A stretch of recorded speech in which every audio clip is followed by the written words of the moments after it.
काल करे सो आज कर, आज करे सो अब, पल में प्रलय होएगी, बहुरी करेगा कब.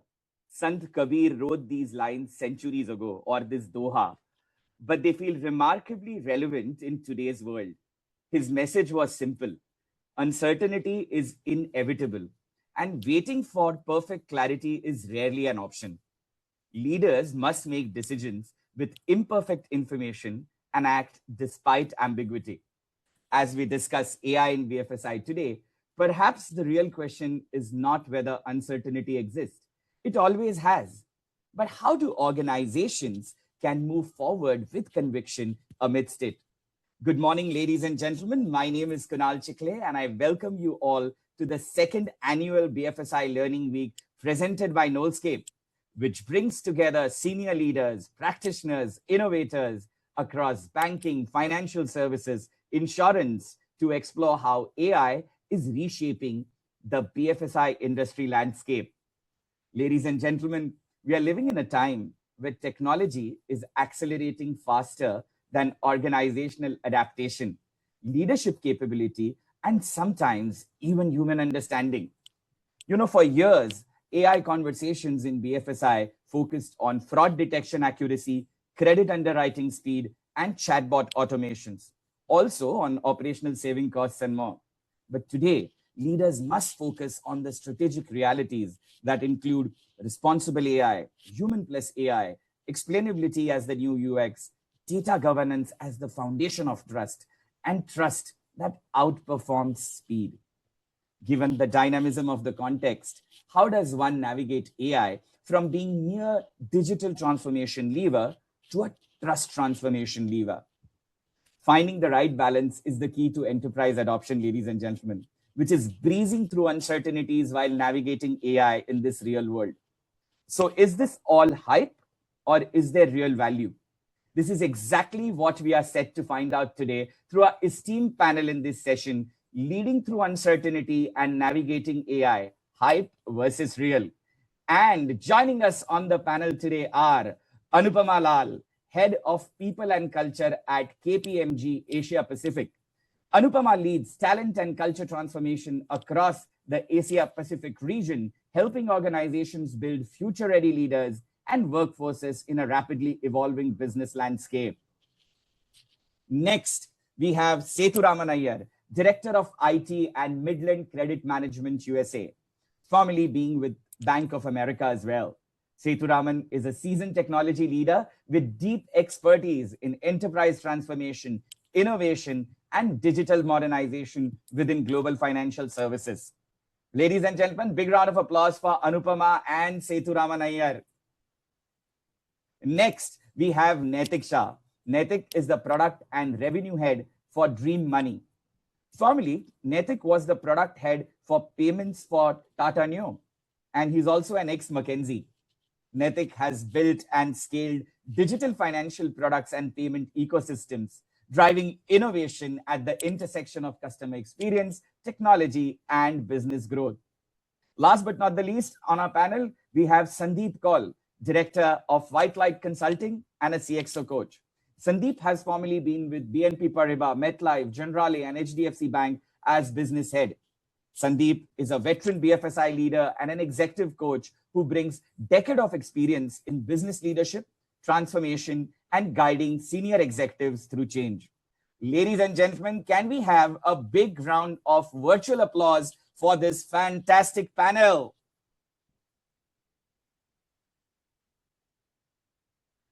All right. Thank you so much for joining us today. Let me start with the first question for our panel. But before I do that, let me tell you that we're going to have this panel discussion for the next 40 minutes. And the last 15 minutes, we are going to keep primarily for question and answers. The audience can then, put their question and answers in the Q&A box, which is there on Zoom. So let me start with the first question. And this is primarily about, separating the AI hype from real value. And this question is actually directed to each and every panelist. Over the last decade, what we have seen is multiple technology waves capture boardroom attention, from blockchain to metaverse and now AI. Yet AI feels a bit different, both in scale and the speed of adoption. Now, you've all seen multiple technology waves over the years. What fundamentally is different about AI? And what signals tell you that this is creating real business value rather than just excitement? All right. Anybody from the panel can start to answer this, and I'll move to everyone post that. I can go first, Kunal, if that works for everybody. Good morning, everyone on the group today. Thank you for the opportunity to contribute. I think from my perspective, given that I'm in the talent development, learning and culture space, I don't think AI is really a hype, but it is something which is really transforming how organizations are looking at their operating models. And for the first time, technology is truly transforming how technology people can coexist. And no point in time I can think of when technology and people had to come together in such a strong manner. When I think about it from a talent and learning perspective, I do feel that, we have ended up scaling the exposure to AI much faster than we've been able to scale the understanding of its impact. And it's very important, especially when I think about BFSI, looking at professional services like mine, that we are looking at not just knowledge retention, we are looking at movement towards judgment under the constraints of a risk, a regulatory environment where customer trust is very, very important. So I think the whole narrative is currently really shifting to saying, how do we do this impact measurement where it's really boiling down to not just looking at the efficiency of how things are operating, but really the effectiveness with which they are operating. So I'll add to this more as we go on. We can hear from the others as well. But I do feel that nowhere before has technology and human come together the way it is with AI. That's absolutely brilliantly articulated, Anupama. Excellent. Sandeep, if I can move to you, what are you hearing from CEOs and business leaders about this? So what I'm hearing on AI is that this is the first time probably the organizations, it doesn't require, these changes don't require to change the consumer behavior first.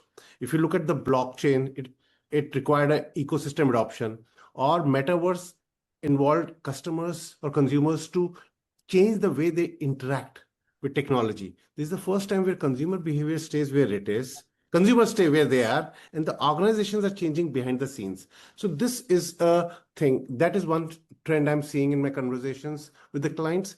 Second thing that I'm seeing is that this is probably the first time where the technology is getting rolled out at board level, senior level, middle level, and frontline simultaneously.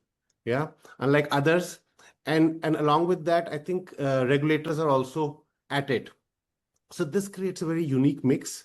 And I think definitely it is there. While I think earlier technology was more about automating how people work, I think this is more about thinking, cognition, how do you improve the decision quality?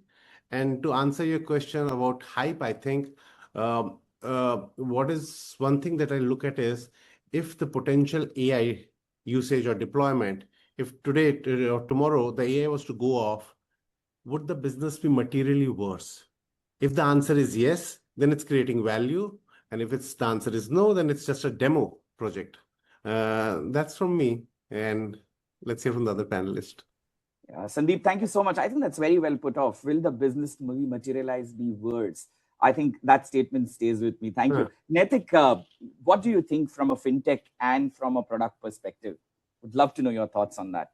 If I look at the previous technologies of blockchain or metaverse, right, what they fundamentally required is a complete organizational shift, both from the consumer's lens as well as internally.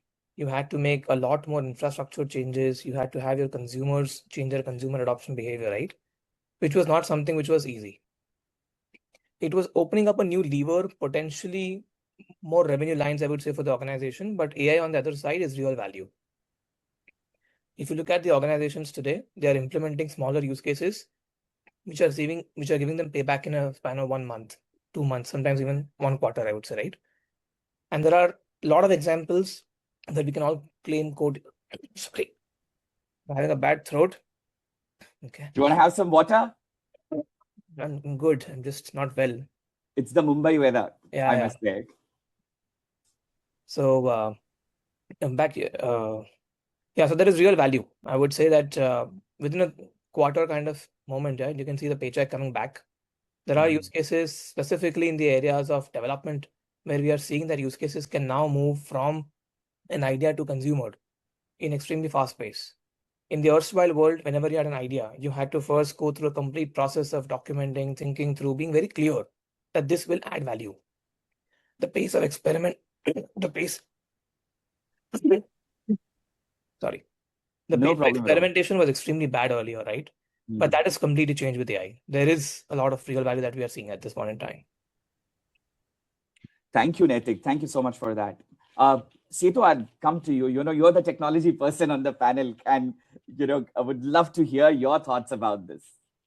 Yeah, before we answer the question, I want to first say that the use of Gen AI has got two very distinct ways of getting used. One that gets the most hype is the individuals using it in their work. Then at the organizational level, how are the applications and the work that's done, and how is AI brought into them? Now, these are two different scales of things. The first one is very easy to adopt, and people are seeing very quick returns. People are writing their own bots.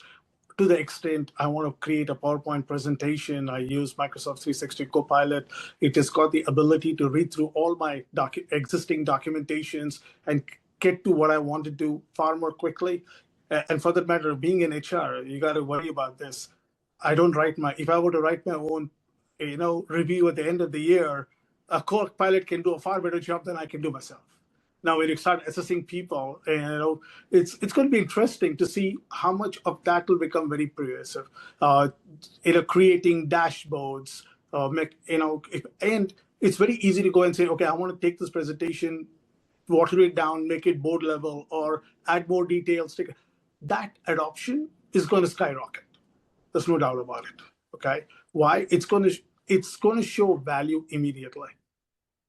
But the other side is where the investments are challenging, because your return on investment is far more an important factor when you talk about organizational adoption of AI within large applications. If I were to take a financial institution, be it underwriting, be it collections, be it customer contact, letters, emails, and how you get them, how you answer phone calls, those kind of applications where Gen AI is slowly coming in, that's where I got to talk about this.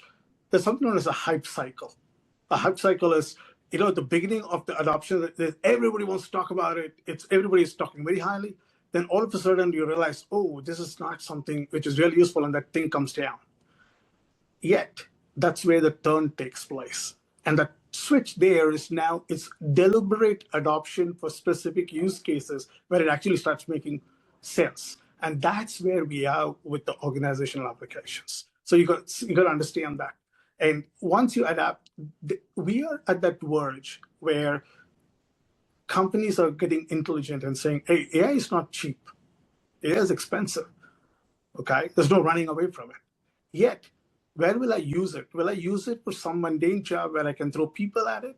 Especially for multinational companies like mine, where labor arbitrage at a price is not something that actually makes it sensible, right? You can only move the work to a cheaper labor market and get it done. Will that instead of using expensive Gen AI? And those questions, we can get later in the details, and I could talk about those. But I'll talk later about something known as boring AI. Boring AI basically means stuff that was not considered glamorous. People talk about call centers, and I can speak in Marathi and it'll get translated in American English, and they can interact. That's the glamorous one. And trust me, that's where we all fail. And that's where the organizations are struggling. When I say boring AI, the legal side of our business that we work in has to go through court documents, thousands and thousands of pages, and we employ expensive lawyers to do it, right? Read through those. There, it's like scanning, converting those documents and scanning through, summarizing them, getting to judgments and making decisions based on what they read. It's adding a way more value than what that voice thing that I talked about. And those are the things that is very important, like which use case do we pick up, which will truly bring value to the organization. And that's the big difference here. First one at the individual level, trust me, it's here to stay. Or if not, it'll explode because people have already adopted it, they're ready to run with it. And all of this, and those who don't, it's a wake-up call for them. I'll be honest with you. Learn basic prompting and get into it because it's here to stay. All right, brilliant. I love the boring AI concept, that definitely stays with me. And what value would AI bring to the organization? I think a lot of attention is going to be, paid to that.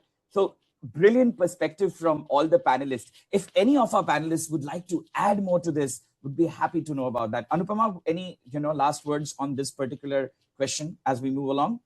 No, I was actually nodding my head vigorously when Sethu was speaking about this because I couldn't agree more. I think, one of the things that KPMG is trying to do, and we are consulting our clients as well on, is the fact that, we shouldn't go on to the default of piloting everything and pick up every new AI shiny tool and think of it as a toy, but we really need to think about it as targeted augmentation. Where does AI really truly add value, and can we give those specific use case examples to really drive that value and make people see that value?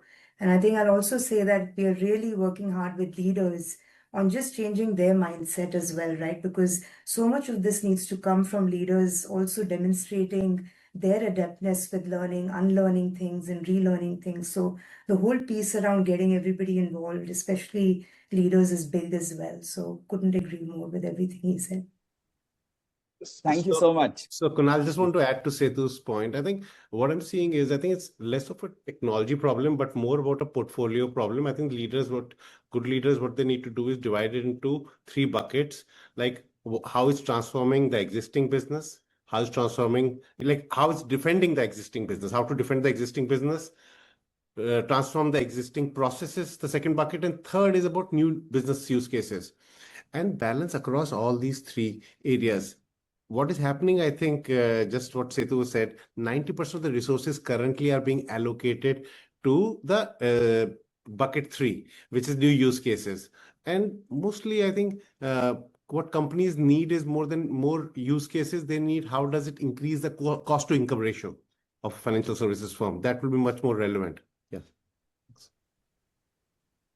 Thank you so much, Sandeep, Sethu, Anupama, and Naitik. I think this is a very, very interesting conversation, and I love the diverse perspectives which are there. And Sethu's your perspective from boring versus glamorous AI, whereas Sandeep,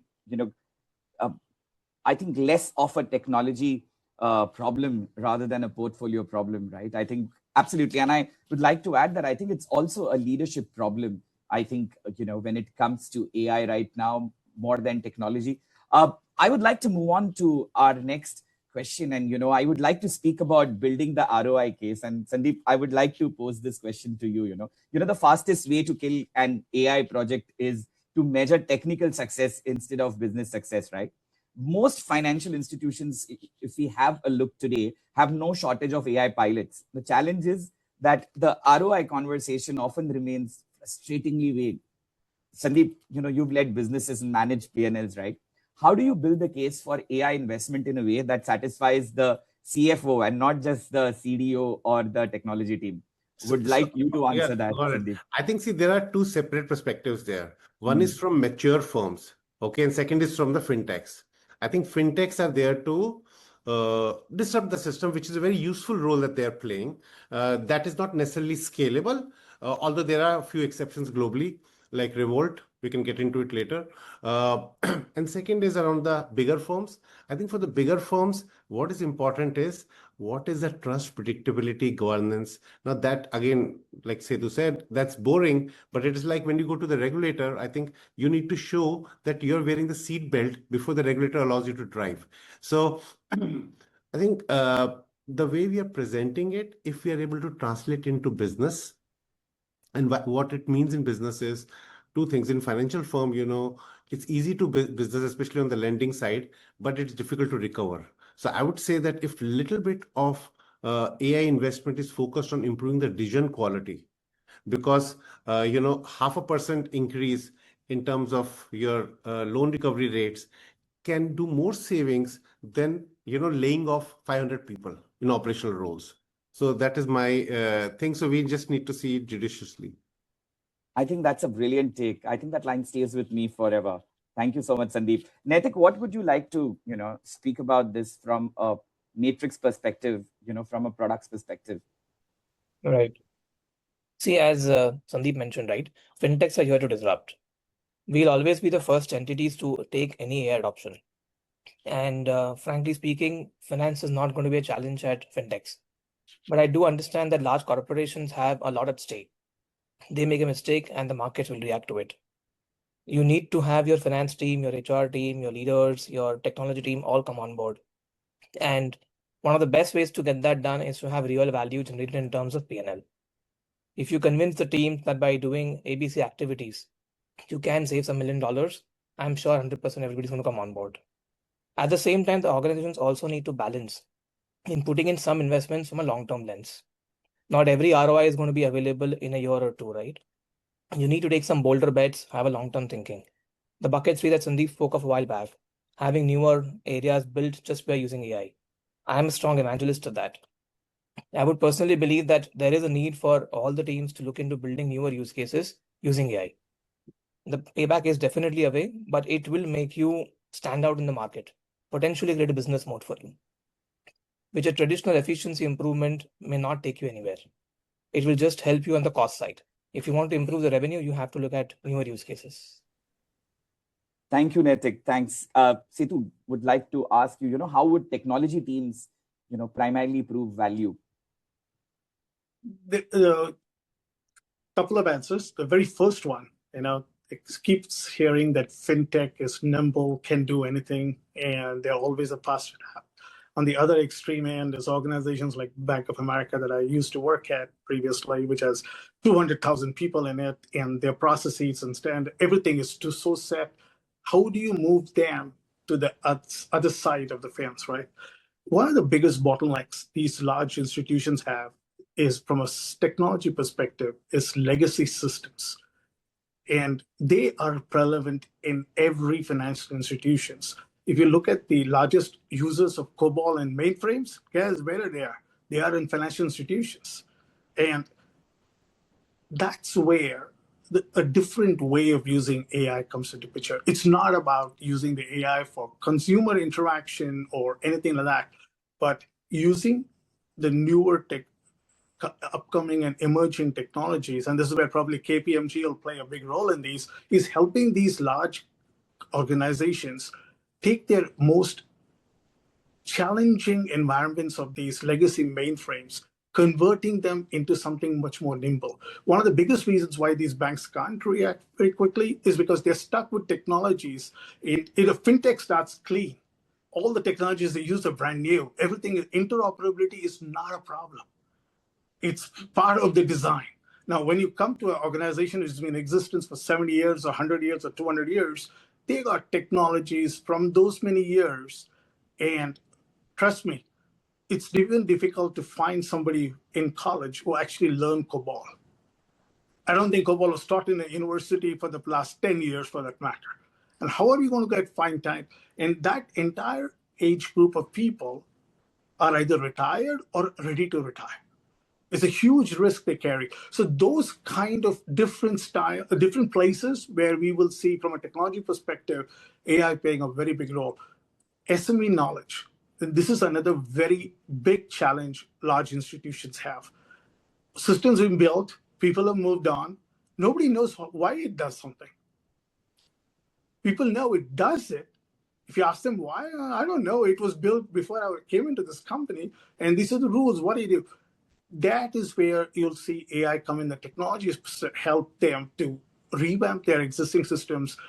Actually, there are very good tools available now, thanks to Gen AI, that actually can take our old source code, read through it, and create some meaningful documentation that we can actually follow through and figure out what the system actually did. Things like that. So it's a very different perspective from a panelist perspective here, but from where we see AI coming in a very big way in the financial institutions, helping them re-look at their infrastructure from a technology perspective. Thanks, Setu. In fact, the point which you made about legacy organizations versus fintechs, I think the analogy which I can think of is an aircraft carrier versus a speedboat, right? I think both have their own advantages, but cons as well. Let me move to Anupama. Anupama, how would you quantify the workforce impact with something like this?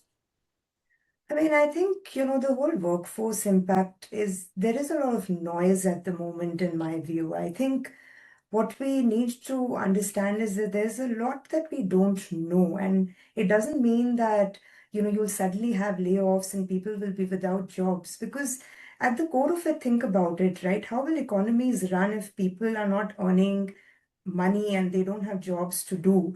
And then you really don't have anything that people are able to buy. So it's never going to be a situation where, the whole workforce is going to be completely let go of. So I feel like there's a fair amount of hype and there's a lot of anxiety, which is totally understandable, right? Because there are things we don't know. But I think what we really need to focus on is the narrative that organizations are building around how workforce is transforming. Yes, today as an entry-level professional, you may be expected to do something else than what is traditionally considered to be a job of an entry-level professional. But that does not mean that you don't have a place in organizations. And I think that's something that we really need to, break in terms of anxiety that people are carrying. Today, we are not able to envisage what that role might be like, but that does not mean that the role will not exist. It might look very different from what people are expected to do. And I think it puts a certain amount of pressure on educational institutions also on how they are revamping curriculums to suit what the organizations today would need. But I think it's such an interesting point of time to be in because things are changing dramatically. And yes, they're changing at a speed at which we may not be comfortable with it. But, going back to what Setu said, that you have to join the bandwagon and embrace all of it and, come ahead with conversations with different groups of people. You don't need to have all the answers. So I do feel that, yes, workforce is changing, but I feel for good things. And we need to keep kind of having those conversations confidently, comfortably, and we should be okay to have those vulnerable conversations as well. And I think that's again a part of that leadership education that's required. It's about educating the boards also, coming to think of it on what they should be focused on when it comes to AI and the transformation related to it. And I think as much as we talk about building trust with our customers, it's also building trust with our workforce and working on that. So many layers to the onion essentially to unpeel, but that's what would be my comment for now. Thank you. Beautifully articulated, Anupama. In fact, that brings me to my next question, which is absolutely connected to what we were just discussing, and it's leading through contradictions. Today leaders are navigating a difficult balancing act, right? Boards, as we just said, want ambitious AI strategies. Regulators are urging caution. Employees are already fatigued by constant transformation. Now, do employees resist AI or do they typically resist poorly managed change? And Anupama, in fact, let me put this question to you first, as you manage people and culture, and then move along to other panelists. So would love you to answer this one for us. Interesting that you bring this up, Kunal, because every conversation today that I'm having internally at KPMG, and by extension, I hear about it from leaders working with clients, is just the amount of effort the change management part of it requires. And we are very quickly realizing that organizations are not very good at managing change. And here we are dealing with change at very, very different levels. We are looking at it at the technology level. We are looking at the operating model level. It's an overhaul across. So I think one of the skills that I find gets most questioned at the moment, whether you're sitting on the business services side or whether you're a client-facing person, is that change aspect and the change agility that we can demonstrate and how we can come together quickly. So I feel like, I find the number of courses people are doing on change leadership within the organization today has exponentially grown in the last 1+ year. I've never seen that many clicks on that particular course square as much as I see it today.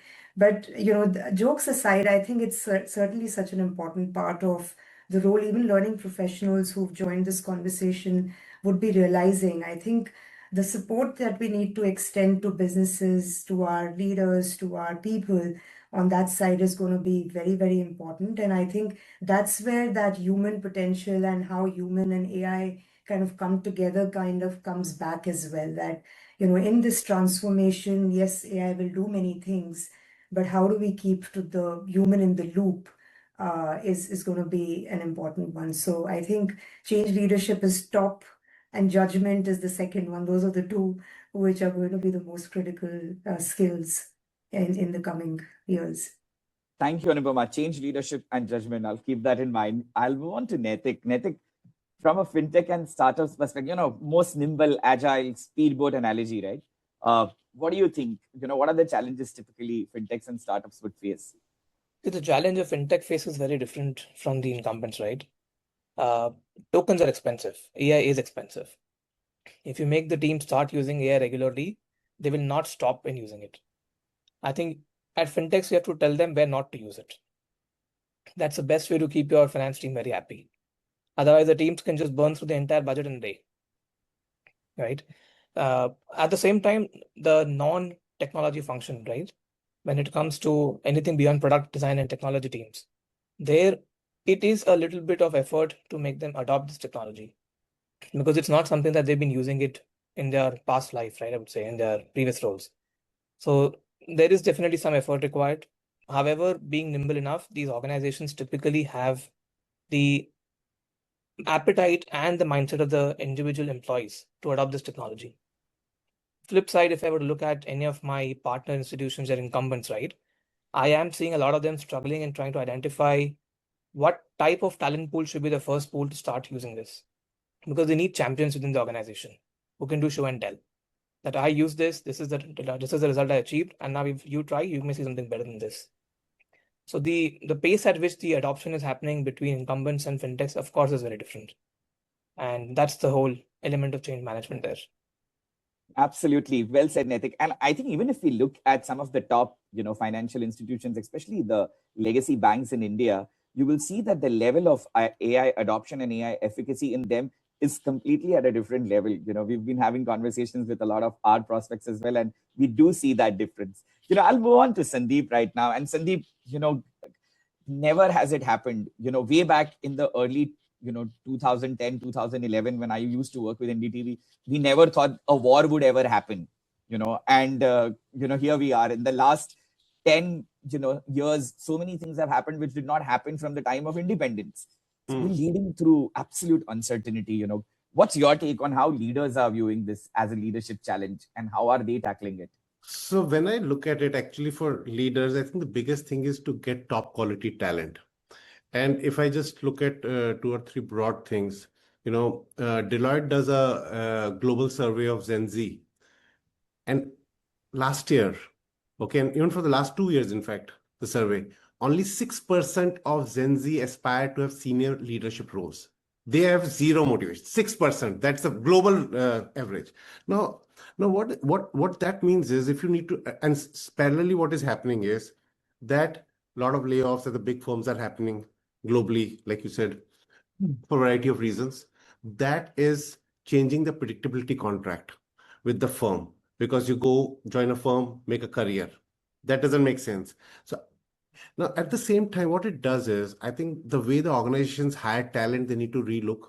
I would say that instead of getting everyone into organizational citizens, the way I tell is maybe divide into 3 buckets. People who want to come on tourist visa, people who want to come on PR, and people who want to become citizens. And all 3 are different categories, right? And what that will entail is that they are able to get super high quality talent.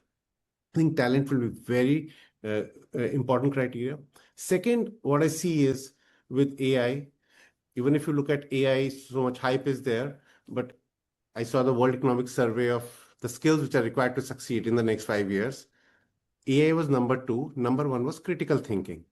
I think critical thinking and sometimes regular usage of AI can reduce critical thinking or impact at least to some materially. So how does talent and workforce maintain critical thinking?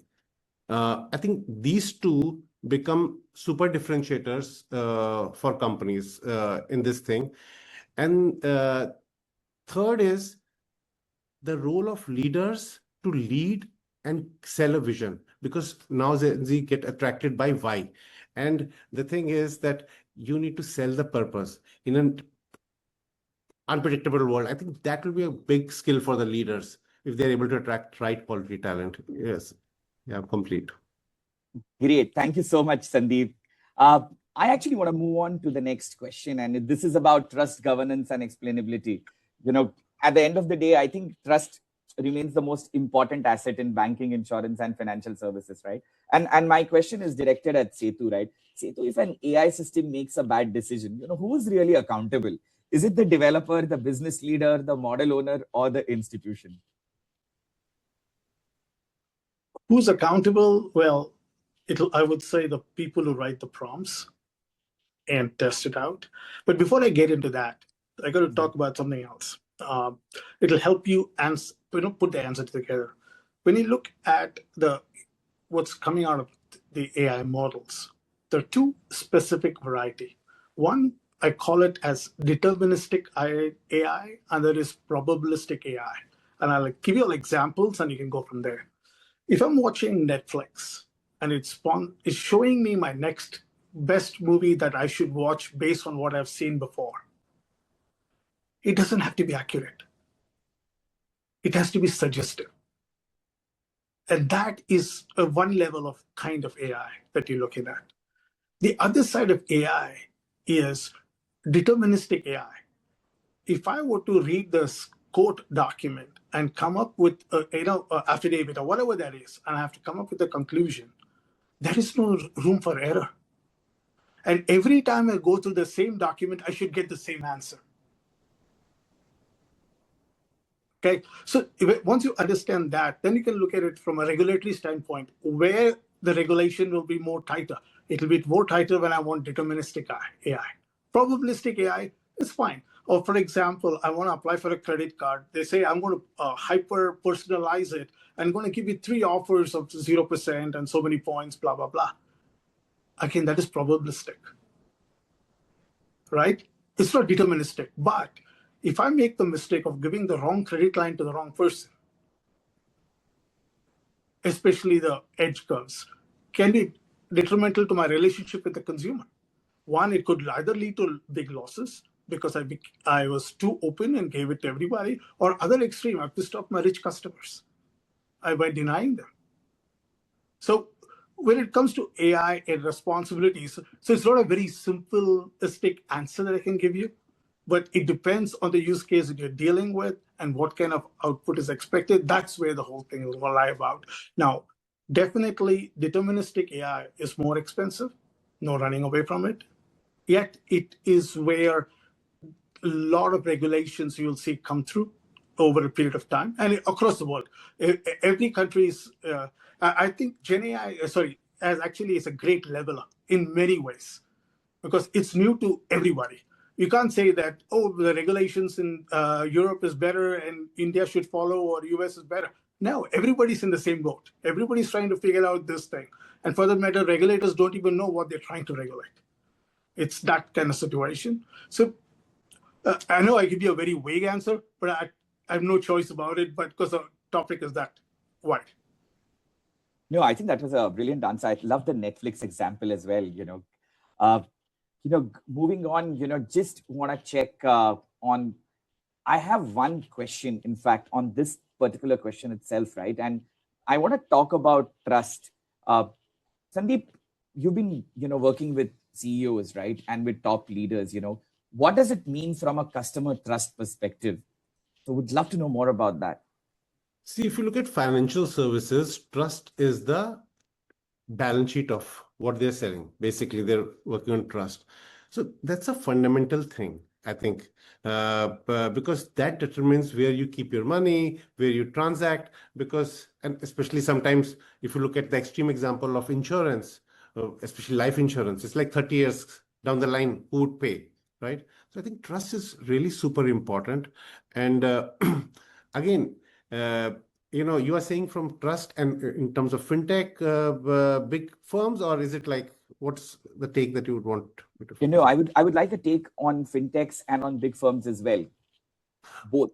So I would say that, first of all, I think both of them have very distinct things to offer, because fintechs, like I said, I think in disruption, they play a very important role in terms of questioning legacy, scale, and other things, like user interface and other things. However, what they are missing out, they don't have data, customer trust. That's a big moat. Although I think in some markets it's slowly, and also in some categories of financial services, it is becoming less so, as we see in some things like Grow in India. But overall, generally, I think large firms have an advantage there. And trust, and it's not that trust cannot be done. I think the thing is, what is trust? Trust is a thing that what you expect from a institution. If it's backed by the underwriting standards, governance, and other things, that can also, being regulatory compliant, I think that can be built. So if we look at Revolut example, Revolut is a fintech. I'm probably the only one which basically from day one they started, how do we build ecosystem? How do we focus on regulatory compliance, governance, and applying for banking licenses? I think, and that has made them a standout. So it's possible, but it's not easy for a fintech, I would say, at this point of time. All right. Thank you, Sandeep. Thank you. Before we move on to the Q&A with the audience, right, I have one last question, and this is for all the panelists, right? And I'd like to close this with a rapid fire question for each one of you. And, fast forward to 2030, what's going to distinguish AI leaders from AI laggards in BFSI? And in 1 minute, what's the single biggest differentiator? Let me start with Naitik. Agility of going to the market is where I think AI will play a big role for the leaders. Laggards are going to take some time in putting something out to the consumers. Anupama?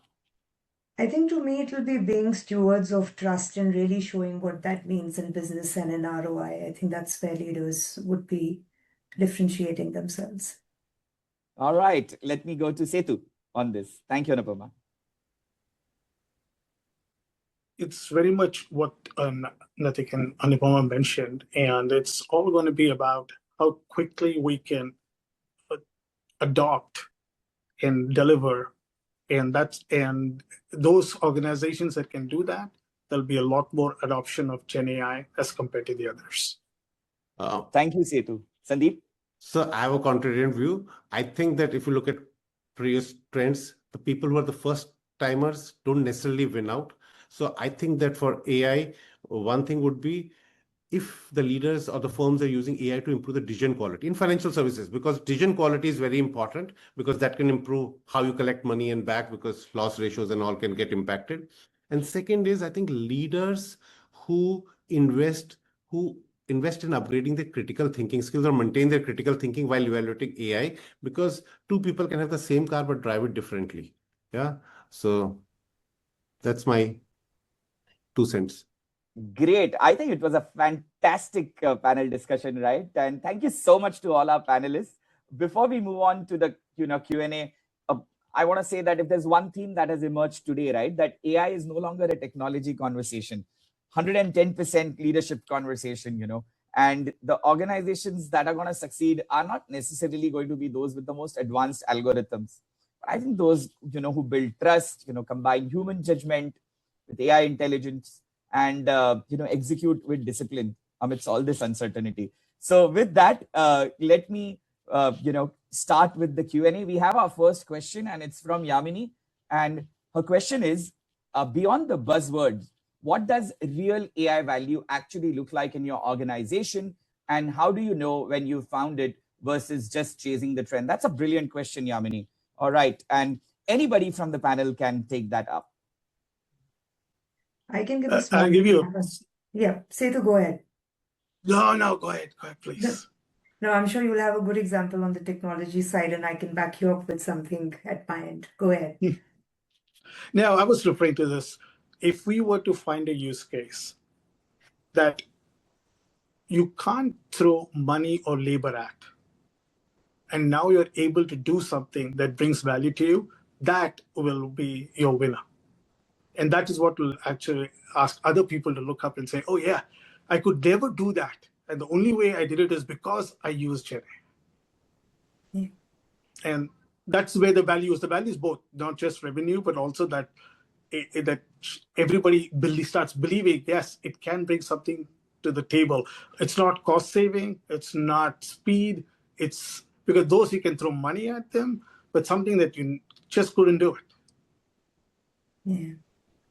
I was going to say that I think to me, answering the question of value really depends on your organization, and you are the best people to be able to say where AI can add value.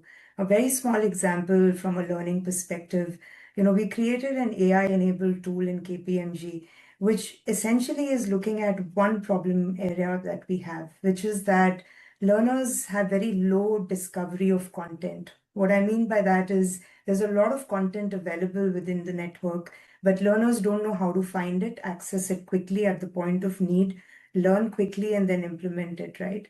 So this AI-enabled tool is essentially helping our learners find the content quickly. It helps them figure out in what prioritization they should learn that particular piece of skill, and then they're implementing it. It's a very simple thing that AI is doing. There's no content creation it's doing, but it's essentially helping learners discover content as quickly as they can. So a very simple problem addressed by something very simply built within the organization, adding immense value to how learners are engaging with content. So value, doesn't have to be this very big word of ROI and converting into P&L. It can be something very simple in our workflow that needs a certain change in how it's being done.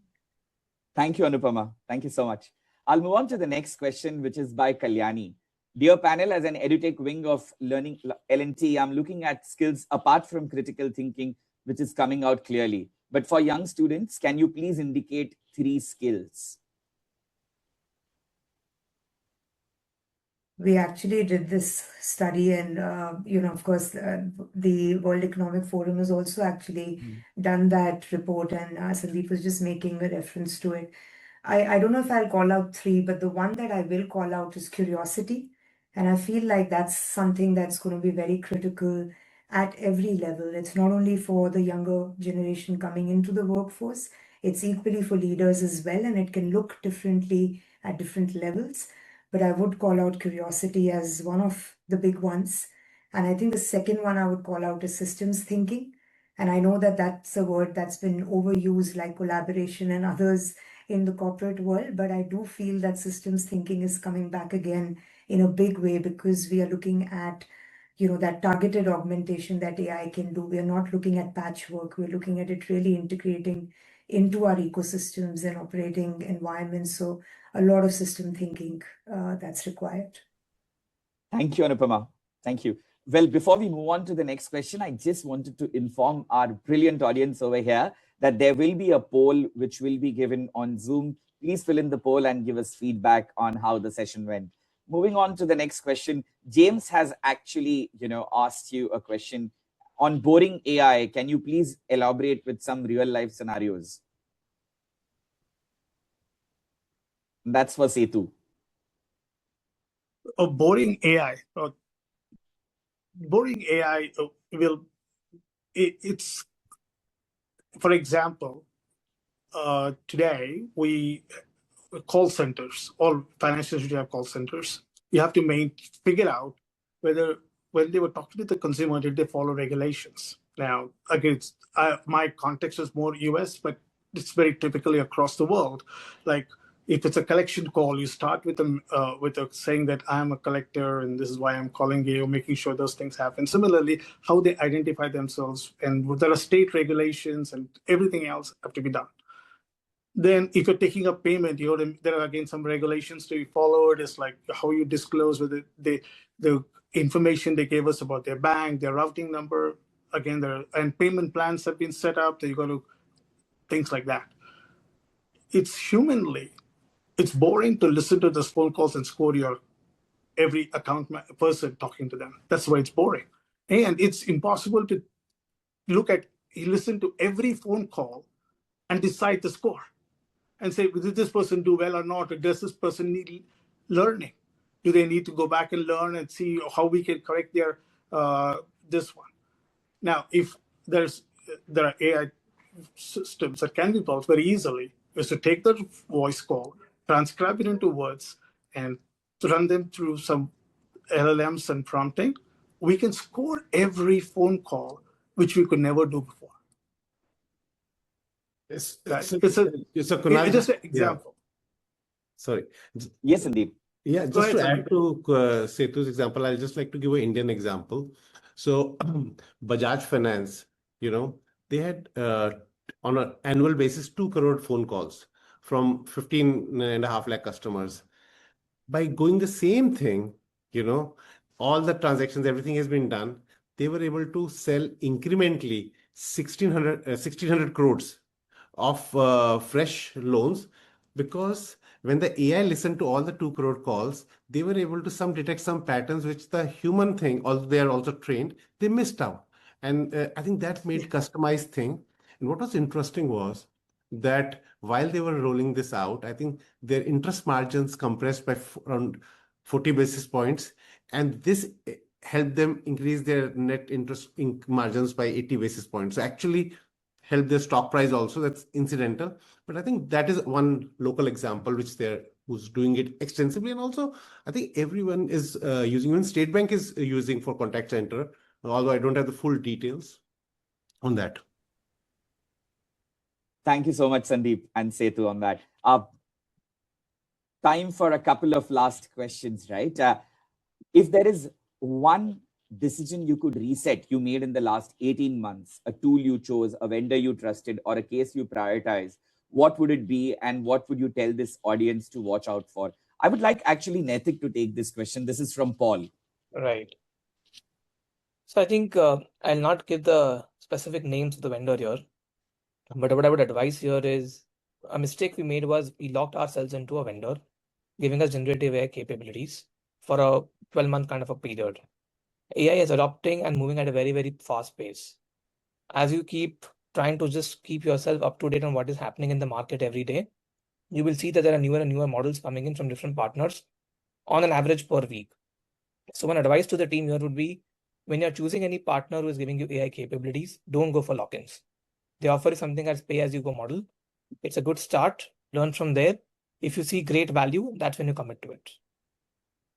All right. Thank you so much, Naitik. As a business development person, that's not really, music to my ears, but, rightly said, right? Absolutely. We have time for one last question, if that's okay with the panel right now. This question is from Rabab, right? And Rabab is saying that I'm curious to know how would a human plus AI look like in organizations, especially in your sector, in high stakes areas like fraud collection, claims, and customer, grievance redressal. So would love to know from you. And anybody could take this. I'll probably give one example here, right? Sure. So it's specifically in the area of customer grievance redressal. One of the use cases that we've been trying to work on is how do we give a customers unbiased advice in the financial services space? If you were to make the customer talk to a human being, we'll be starved by capacity. We'll also have to make sure that the quality and the consistency of the advice is not clear. It's the same for every user, right? What AI helps us here is the first level of screening questions that the customer has. A system is very well capable of answering it. Once the entire manuscript is ready for a human to get into it, it makes efficiency of human being very, very better. One example again here is, let's say I want to understand more about you as an individual, what your goals are, where you intend to save money, and what you intend to grow the money to. Some basic clarificatory questions an AI machine can pretty much comfortably take up. A human is where you get the right judgment and the right trust. All right. Thank you, Naitik. Thank you so much. We'll take one last question. I think the true, proof of the pudding for any panel is the amount of questions which you get in the Q&A. So we're getting a lot of questions. So I think the all the amazing panelists have done a fabulous job, right? So thank you so much for that. One last question. And from a technology vantage point, which AI capabilities are genuinely production ready today, and which ones are your business counterparts asking for that you privately know aren't there yet? So Setu, maybe I'll start with you on this, and and then follow up with everyone. The answer is absolutely. The answer is that basically it's kind of winded. No, you can't rest your laurels and say this is good, or this is because next day there's something better. Okay. For the matter, what we are doing right now is to actually sign up with 2 vendors of very similar use cases and see who can do better. Okay. So to say that the industry's reached a point where we can say, hey, this is something that is completely done, there's nothing known as done yet. Everything is evolving. Anything that was good enough yesterday is poor today because something else is far better. But at the same time, so when it's all about picking the right use cases and saying which use case you want to apply the AI for, and picking those use cases where, I know I'm going to go back to that word boring AI that I talked about, and not go for the flashy ones, because flashy ones is where people are struggling with investments and the ROIs and truly can't speak to the board that we invested so much and nothing to show. It's the selections of those. It's like picking up your right use cases. There are too many models in the market, and any one day you say, I think I know all the models, I'll be one tomorrow. That's the landscape today. And some of them will be gobbled up. It will happen always. Like smaller ones will be gobbled up by the bigger companies like OpenAI and Google's and the Microsofts will start buying up the smaller companies. But it's very difficult to put a finger on and say this one is better than that one today, and tomorrow it will be totally different. Great. Thank you so much, Setu. Anupama, Naitik, Sandeep, if you would like add anything extra to this, or have your own perspective. Couple of I think one use case in one place. I think in Indian context, I think the thing is, I think most of the banks, I think, or regulators firms should interact with the Reserve Bank Innovation Hub based in Bangalore. They are doing amazing use cases, sandboxes. So just interacting with them would unlock a lot of things. And second, the use case which really interested me was that about how using space satellites, okay, and along with that, using the ISRO imagery, how we are able to see how the crop patterns are there, basis that the loans are being funded. And I think that gives an improved collection, disbursement, everything. It's an all-in-all use case, operational by NABARD.